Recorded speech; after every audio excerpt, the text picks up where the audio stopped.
So there's this article on this website called the Daily Banter. It's about Justice Democrats. It mentions progressives. It mentions the Young Turks, and it mentions Bernie Sanders, entitled, Cenk Uygur denies purity test for progressives while demanding purity test for progressives. It's written by this guy named Justin Rezawio, I believe. I could be pronouncing that wrong, but anyway, let's read the article. Okay, Cenk Uygur of the Young Turks is mad. Mad, I tell you, that the wicked democratic establishment and corporate media keeps pointing out that the hard, less purity tests are a problem. Purity tests? What purity tests? The establishment purity test, Justin. The test where you gotta support the establishment. You have to support an establishment. There's an Overton window, and it's right, and we call ourselves left, but we're really just a little less right. That's the purity test. Here's some more. The lack of self-awareness is so profound it should be funny, but it's not. The fact that being part of the establishment automatically bars you being a progressive is itself exactly the kind of nonsensical purity test Uygur is pretending doesn't exist. Yes! Uygur thinks everyone in the establishment is not progressive, including Bernie Sanders, who's been in the Senate for decades, and Cenk Uygur has said repeated times is a progressive. But ignore facts! Elizabeth Warren, one of the most progressive people in all of Congress, will be disappointed to learn that she's just another establishment shill. You see, if you actually watched The Young Turks, you know that Cenk has never said everyone in the establishment is bad. The Young Turks have actually supported people like Bernie Sanders and Elizabeth Warren, who are not only part of the establishment, but are, moral and honest and not corrupt. That's an important one.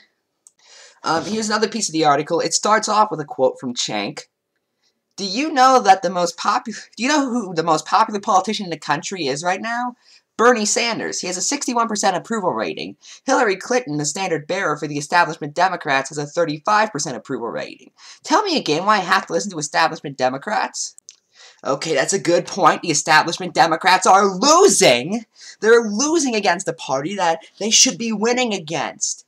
You have to have a really bad candidate in order to lose against Donald Trump, the man who has been a joke since the 90s. Justin responds with this genius retort, blah, blah, blah. That's actually what he says. Don't believe me? I'll link the article in the description. I'll show you right now. Here's Cenk's quote. First word, blah, blah, blah.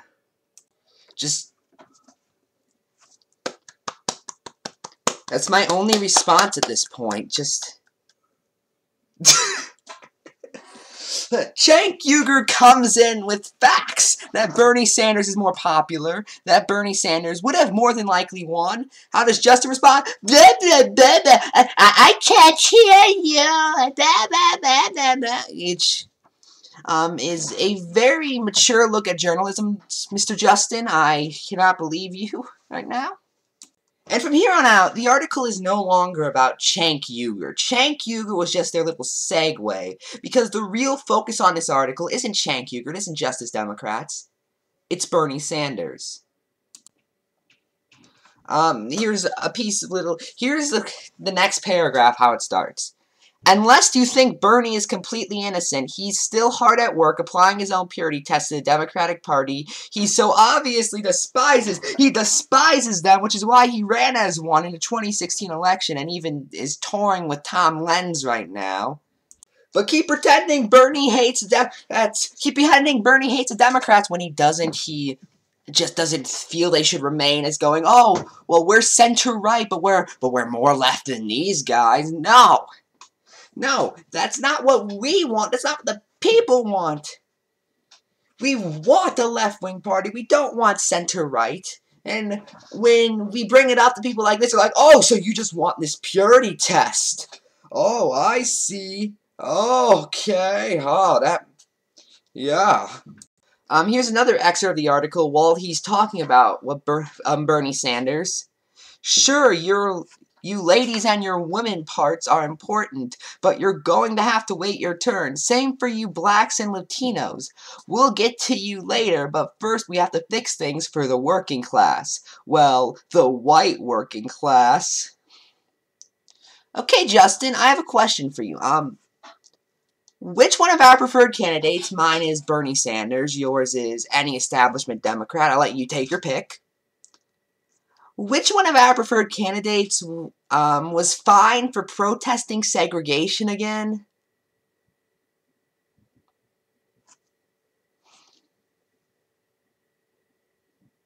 Mine, my preferred candidate.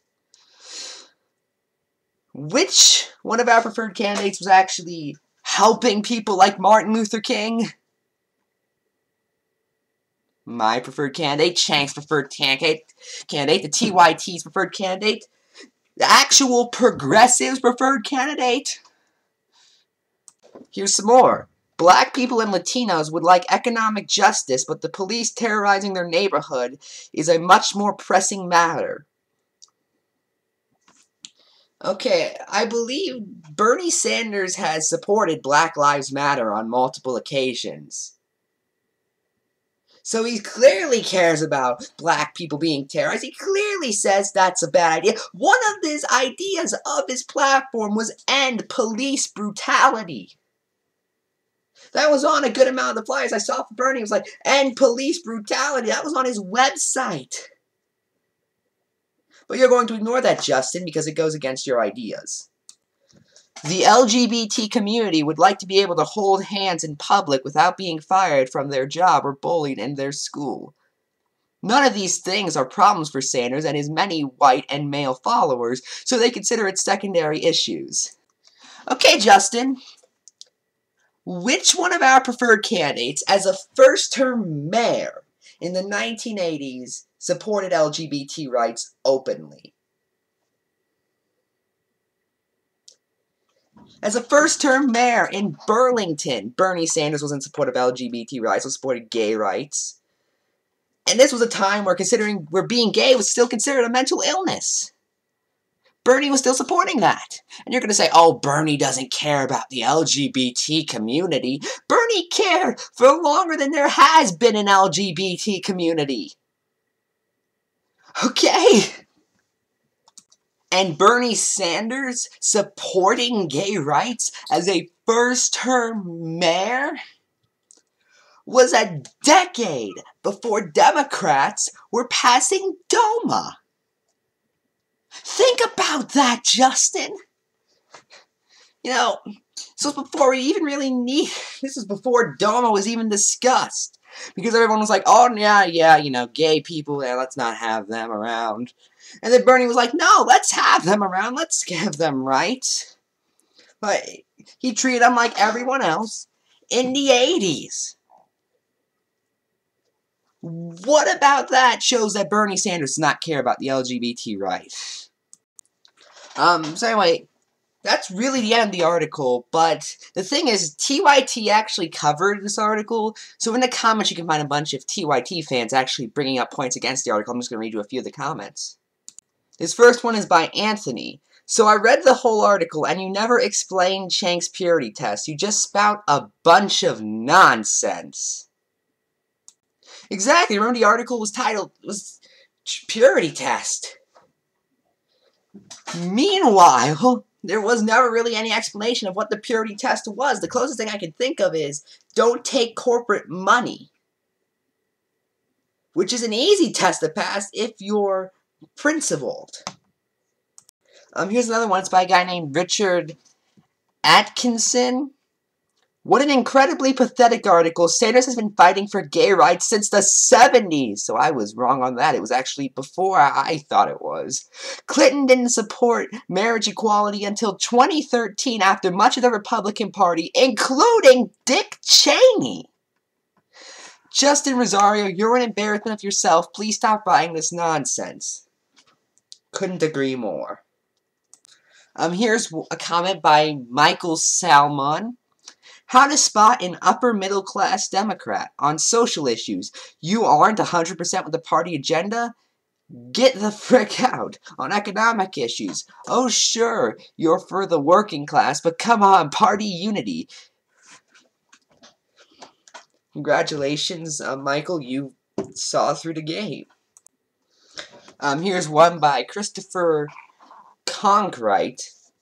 This article is lies. People like him got Trump elected and lost 69 of 99 state legislators. This article is here to kiss the establishment's butt. Exactly. This is just some of the comments I found. Most of the comments I could find are really just bashing the Daily Banter. And I don't blame them because the Daily Banter isn't good. It's more fake progressive, just like NBC. And that's why I do not support these people. I'm Cifro Joe, and good night.